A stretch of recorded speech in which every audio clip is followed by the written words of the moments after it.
তো কোথায় গেলে ঝাড়গ্রামবাসীর? দুর্গাপুজো তো ঝাড়গ্রাম ঘুরলে, কালী পুজোয় বিনপুর থেকে 2 কিলোমিটার দূরে রাজপাড়ে চলে আসে। এই জন্য আমরা হাজির হয়ে গেলাম রাজপাড়াতে। এই জন্য আমি চলে এসেছি রাজপাড়া সবুজ বলি জনসংখ্যা কেন্দ্র। ভেতরে ঢুকে দেখি যে এখনো কাজ কমপ্লিট হয়নি। এখানে থিমটি হলো মোবাইলের মায়া জালে মানব জীবন। ভাবো তো, আগে আমরা গল্প করতাম, এখন গল্প করি মোবাইল স্ক্রিনে।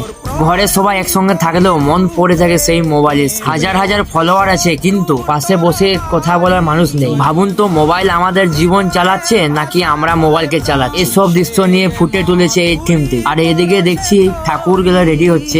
রেখো, রানী অরুন্ধতী সাম্রাজ্য এটা, এখানে অন্যায়ের কোনো স্থান নেই। আর এদিকে একটা কি জিনিস তৈরি হচ্ছে আমিও ঠিক জানি না, তোমরা কমেন্ট করবে।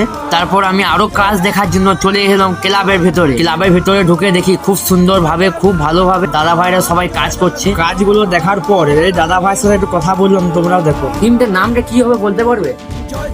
এই থিমটা হচ্ছে আজকের যুগে যে মোবাইল আমাদের জীবনে কতটা প্রভাব ফেলেছে সেইটার সচেতনতার বার্তা দেওয়ার জন্যই আজকের আমাদের এই থিমটা ভাবা হয়েছে। থিমটার নাম হচ্ছে মোবাইলের মায়াজালে মানব জীবন।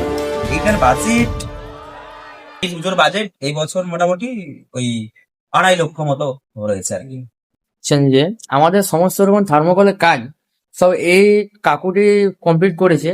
আমার নাম মলয় কুমার বেরা, বাড়ি বেলাডিগির পাশে লালগড় ছাড়া সুপ্রিমপুজো। সম্পূর্ণ কাজ দেখার পর আজকের ভিডিওটা এখানে শেষ করলাম। ভালো লেগে থাকলে ফলো করে নিবে এবং ভিডিওটা শেয়ার করে দিও তোমার সেই পার্সনকে যার সাথে তুমি ঘুরতে আসবে।